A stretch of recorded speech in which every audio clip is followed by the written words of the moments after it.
Quero começar ouvindo a doutora Kátia Magalhães a respeito das impressões da senhora sobre esse momento de defesa de Jair Bolsonaro feito pelo Celso Villati, que a gente acompanhou há pouco. Bem-vinda. Bom dia, Daniel, Guta, João, nossos espectadores. Bom, foi uma defesa meramente protocolar, né? Se contentou em rebater a delação de Mauro Cid, os pontos obscuros, omissos de Mauro Cid, dizer que não havia provas concretas de envolvimento de Jair Bolsonaro nos tais documentos, Punhal Verde e Amarelo, Copa 2022, né? Como se tudo isso fosse sério. Gente, muito antes de abordar as questões das provas ou da falta delas, né, já que o Ministério Público não trouxe qualquer tipo de prova minimamente confiável, minimamente legítima, antes disso, teria sido obrigação do advogado debater os requisitos formais para constituir qualquer processo regular. E aí eu me refiro à questão da imparcialidade do juiz. Nós temos nesse colegiado pelo menos 3 togados manifestamente impedidos, não é nem suspeitos, não, é impedidos, não poderiam de modo algum participar desse julgamento. E por que não?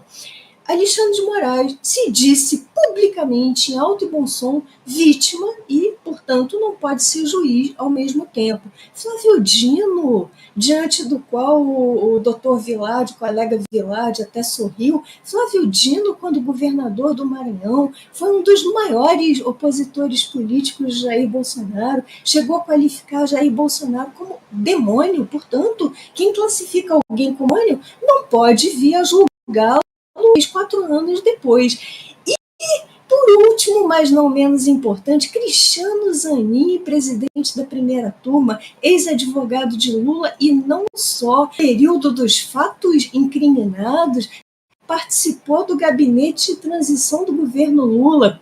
Ou seja, se tivesse realmente havido uma pretensa tentativa de Zanin teria sido um dos alvos. Então, mais uma suposta vítima que nessa condição não poderia atuar como juiz. Isso é um pressuposto muito básico que foi quebrado e que foi quebrado para transformar aquela primeira turma num verdadeiro juízo de exceção, que não poderia ser levado a sério. Então, antes de comentar as provas, de comentar todas as inconsistências do processo, o advogado teria tido a obrigação de reiterar esse impedimento.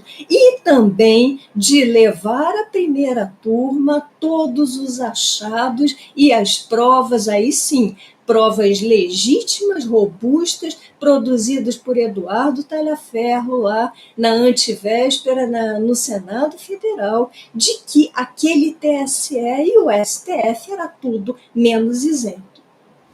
Pois é. Bom dia, doutor João Bellucci, seja muito bem-vindo. Uma contestação muito comum por parte de todas as defesas é a respeito da delação do Mauro Cid. Inclusive, nós ouvimos o Celso Villati dizendo que a delação dele não é confiável e também, por outro lado, a contestação quanto ao acesso à íntegra do processo. Bom dia, Daniel. Bom dia, Guta. Bom dia, doutora Kátia. Realmente, eu me alinho bastante ao que a doutora Kátia falou, no sentido de que faltou uma questão mais robusta, talvez no aspecto que envolva ali todo o julgamento. É evidente que na questão de mérito, os advogados foram muito bem, foram corretos e fizeram o que se pratica, e muita gente ficou até um pouco sem entender direito que essa advocacia de tribunais que se pratica no Brasil, que infelizmente é uma realidade onde você precisa cortejar os julgadores, você precisa fazer uma espécie até de bajulação ali aos julgadores, ela é bastante constrangedora, mas ela é o que se opera no Brasil, lamentavelmente.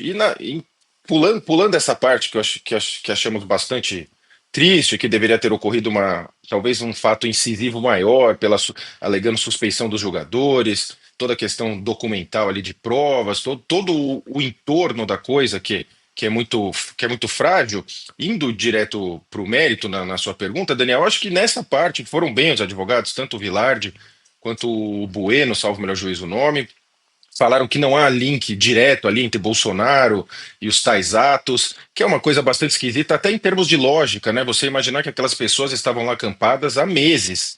Vamos lembrar que aqueles acampamentos não eram recentes, eles estavam lá de meses já, as pessoas lá, e de repente, naquele dia sem expediente, resolveram fazer aquela insurreição sem armas e não se esqueceram, né, da presença do vendedor de algodão doce, o pipoqueiro, para caso alguém ali tivesse com fome durante a insurreição desarmada. Então, assim, tudo no processo é muito esquisito.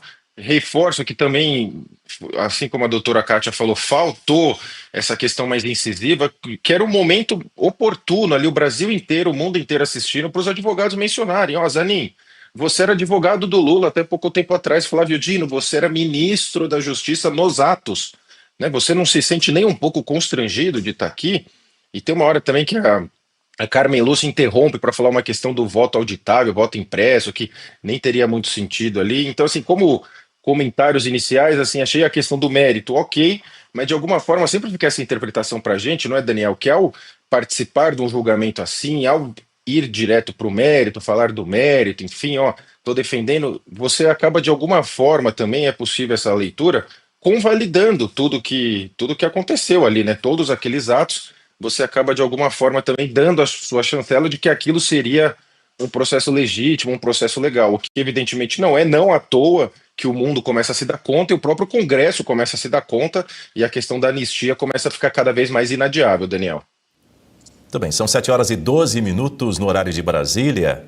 Falando ainda sobre o julgamento de ontem, José Luiz Oliveira Lima, advogado do general Walter Braga Neto, foi categórico ao afirmar que as delações de Mauro Cid precisam de provas para serem validadas. Não se pode condenar alguém com base numa narrativa. Há de descondenar alguém com base em provas. E o Ministério Público, com o máximo respeito, não trouxe provas nenhuma. E não trouxe provas não por incompetência do Ministério Público, presidente Nanin, não por inércia do Ministério Público, é porque não as tem. Não as tem com relação a Walter Souza Braga Neto. É disso que precisa se falar. Com todo esse documento, com toda essa quantidade industrial de documentos, ministra Carmen Lúcia, o que nós temos contra Braga Neto é esta delação, que eu vou aqui a seguir rebater ponto por ponto, e oito prints. O representante de Braga Neto também pediu a anulação do processo. Portanto, a defesa entende que esse acordo está maculado por esses 3 vícios e ratifica o que disse quando recebeu a denúncia, que este é o momento que essa corte pode rever essa decisão. Bom, são 7h14. Quero falar com a Guta Pini agora, todos nós aqui na tela, conversando a respeito desse julgamento, do segundo dia de julgamento de Jair Bolsonaro e dos demais réus sobre essa ação penal da suposta tentativa de um golpe de Estado. Guta, a gente acabou de assistir ao advogado de Walter Braga Neto também contestando não só a falta de provas, mas também a delação premiada de Mauro Cid. Bom dia, Dani. Bom dia, Bellucci, Kátia, nossa audiência. Preciso inicialmente falar da minha alegria de dividir aqui a tela com todos vocês, pessoas extremamente qualificadas. Então, me sinto muito feliz e honrada de estar na presença de vocês. Bom, esse julgamento, né? O que falar sobre isso? Bellucci e a doutora Kátia falaram sobre essa questão da postura dos advogados, e o Bellucci trouxe o contexto das defesas nos tribunais no Brasil, e isso é verdade. Toda essa bajulação, enfim, isso é tradicional nos tribunais. Mas, como o Bellucci também disse, nós não estamos diante de um julgamento tradicional, de um processo tradicional. E o que seria um processo tradicional? Um processo dentro das leis. É o devido processo legal, onde é garantida ampla defesa, o contraditório, mas muito mais. É um processo, o devido processo legal, um processo tradicional, é um processo em que se apura um fato, em que se apura um crime, nesse caso, quando se trata de um processo criminal. Mas no que nós estamos assistindo, não se trata de um processo, de um devido processo legal. Não estamos diante de algo jurídico, mas sim de algo político. Então, por isso mesmo, a postura dos advogados, as suas falas, as suas defesas, deveriam se pautar nisso. Sobretudo porque a questão da anistia está avançando lá no Congresso. Estamos diante de um contexto político. Então, justamente por isso, este era o momento adequado, esse era o momento certo para que eles levantassem as questões de suspeição, de impedimento, para que trouxessem à baila tudo aquilo que o Talhaferro falou, usar este momento para colocar na mesa todas essas cartas, para escancarar que se trata de um processo político. A defesa segue atuando como se estivesse dentro do devido processo legal. Não é o caso. É um processo político. E nós aguardávamos essa postura dos advogados, mas não aconteceu. Agora, só voltando então agora à questão do mérito, do que se trata o julgamento que está sendo julgado, vamos trabalhar com a seguinte analogia. Imaginem um médico diante de uma assembleia de cardiologistas. E aí esse médico precisa se esforçar para convencer essa assembleia de cardiologistas que um joelho não é um coração. Vocês conseguem imaginar essa cena? Um médico tendo que convencer cardiologistas de que um joelho não é um coração? E eles peneando, tentando explicar que não é isso, ela não tem artéria, as veias, a anatomia. Um cardiologista sabe o que é um coração. Ele não tem como ele confundir com o joelho. Da mesma forma, juízes, ministros, sabem avaliar a legislação penal. Eles sabem olhar para um fato e dizer se aquilo é um ato preparatório ou uma tentativa. Você tem que gastar tempo de uma sustentação oral assistida pelo Brasil inteiro, para explicar para magistrados da mais alta corte do país que um ato preparatório não é punido no Brasil e que é diferente de uma tentativa, é subverter a inteligência de qualquer pessoa, é subverter a capacidade das pessoas de avaliar o que está acontecendo. Quando um advogado precisa fazer isso, na mais alta corte do país, esse teatro, fica muito claro que se trata de um julgamento político. O devido processo legal passou longe disso.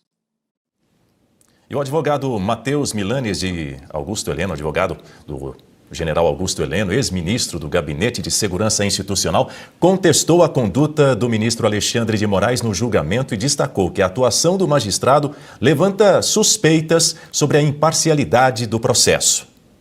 Qual o papel do juiz julgador? Ou é o juiz inquisidor? O juiz é o imparcial, o juiz é o afastado da causa, porque o magistrado tem a iniciativa de pesquisar as redes sociais da testemunha. Não que o ponto não seja relevante, pode às vezes ser irrelevante, mas quem tem a iniciativa probatória, a quem compete o ônus da prova? Ao Ministério Público. Pois é, são 7h19, é o que a gente ouviu agora por parte do advogado do general Heleno, Kátia Magalhães, comigo na tela, dividindo a tela. Doutora Kátia, considerando essas críticas do advogado do general Heleno à conduta do ministro Alexandre de Moraes, que segundo ele, nós ouvimos bem, teria assumido um papel de juiz inquisidor, ele fez 302 perguntas contra apenas 59 da Procuradoria-Geral da República. A senhora acredita que essa atuação do ministro Alexandre de Moraes nesse julgamento da suposta trama de um golpe de Estado, esse julgamento do general Heleno, compromete a imparcialidade do STF, reforça a percepção de uma perseguição política? Todos nós temos acompanhado, e aí sim as provas robustas e fatos notórios, né, que sequer independeriam de provas, que são fatos que estão na imprensa, estão na mídia, né, então vão ao grande público. Todos nós temos acompanhado que Alexandre de Moraes se comporta assim, não como um juiz, mas como um censor, como um grande inquisidor. E aí acredito que o advogado do general Heleno não poderia ter se dado ao luxo, no momento grave em que nós vivemos, não poderia ter se dado ao luxo de formular essa pergunta retórica, disse o advogado, ou seria um juiz inquisidor. Em outros tempos, outros advogados mais corajosos, mais brilhantes, teriam subido à tribuna e teriam afirmado com todas as letras, sim, sim, é um juiz inquisidor, inclusive pela conduta de Alexandre de Moraes, no início desse julgamento, na terça-feira, quando da abertura do julgamento, e isso eu achei muito curioso, Daniel, colegas e espectadores, achei muito curioso que nenhum advogado tenha suscitado esse ponto. Iniciar um relatório com um discurso politiqueiro anula por completo o relatório, porque a gente comentou ontem aqui, nesse mesmo horário, a gente comentou um relatório, diz o Código de Processo Civil, é apenas para exposição dos fatos, isso está muito claro na lei, e nós temos nesse colegiado, assento nesse colegiado, o ministro Fux, que é um dos mais notáveis processualistas desse país, aliás, o autor do nosso atual Código de Processo Civil, chamado Código Fux, não à toa, né? Então, caberiam a essas pessoas, caberiam aos seus próprios pares levantarem essa irregularidade gritante num relatório, num julgamento não se pode fazer um discurso politiqueiro, muito menos num relatório. Isso deveria ter sido suscitado por todos os advogados e por todos os pares de Alexandre de Moraes, se ainda estivéssemos vivendo num Estado de Direito, mas todos nós sabemos que o tribunal se tornou um estado de exceção e essa exceção, infelizmente, parece ter sido banalizada, inclusive pelo próprio mundo jurídico.